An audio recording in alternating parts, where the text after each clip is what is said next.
Bonjour, nous allons vous présenter par le biais d'un échange les différentes questions administratives pour la formation aide-soignante.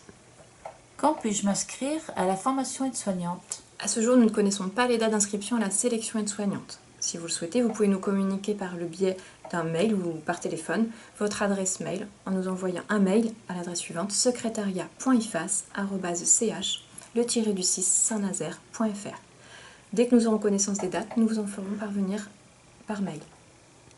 Quand aura lieu la rentrée? La rentrée aura lieu en septembre 2021 pour les cursus complets, sous réserve de modifications. Pour les parcours partiels et passerelles, un planning vous sera communiqué ultérieurement. Quelles sont les épreuves de sélection? Depuis 2020, il n'y a plus de concours aide-soignants. La sélection s'effectue sur dossier, suivi d'un entretien de motivation d'une durée de 20 minutes. Ces modalités de sélection sont susceptibles d'être modifiées en fonction de la situation sanitaire sur les territoires et à l'appréciation de l'ARS. Si je possède un titre ou un diplôme me permettant d'avoir des dispenses, comment puis-je connaître les modules qui me restent à suivre pour devenir aide-soignant? Vous pouvez nous contacter par mail ou téléphone afin que l'on puisse vous indiquer les modules restants à suivre pour valider le DEAS. Que doit contenir le dossier d'inscription? La liste des pièces à fournir sera notée dans le dossier d'inscription. Quel est le coût de formation aide-soignante? Le tarif de la formation aide-soignante pour la rentrée de septembre 2020 était de 6 500 €.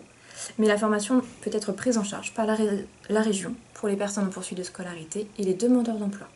Sous quels critères? Pour être éligible à la prise en charge des coûts de formation, il faut remplir les conditions suivantes. Être reçu à la sélection aide-soignante, y avoir confirmé sa place, être libre de tout engagement vis-à-vis d'un employeur au moment de la rentrée en formation, être inscrit comme demandeur d'emploi au moins 48 heures avant la rentrée. Seuls les frais d'AFGSU, gestes et soins d'urgence, restent à charge de l'élève. Si je suis salarié, la formation peut-elle être prise en charge par mon employeur? Alors si vous êtes en CDI, la première étape est d'informer votre employeur de votre projet professionnel. Sous réserve de son accord, vous pourrez faire une demande de financement sur le site transitionpro.fr.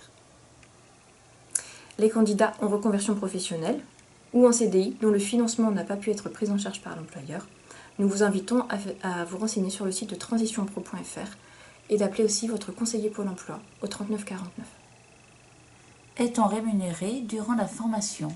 Si vous êtes financé par votre employeur, secteur privé ou promotion professionnelle secteur public, votre rémunération est maintenue. Si vous êtes demandeur d'emploi, indemnisé et pris en charge par la région, vous serez indemnisé par le Pôle emploi jusqu'à épuisement de vos allocations chômage. Une rémunération de fin de formation peut être mise en place si vos droits sont épuisés avant la fin de la formation. Dernier cas, si vous êtes en poursuite de scolarité et ou demandeur d'emploi, non indemnisé par le Pôle emploi, sous certaines conditions, un dossier de demande de rémunération région vous sera remis par l'Institut de formation après l'entrée en formation.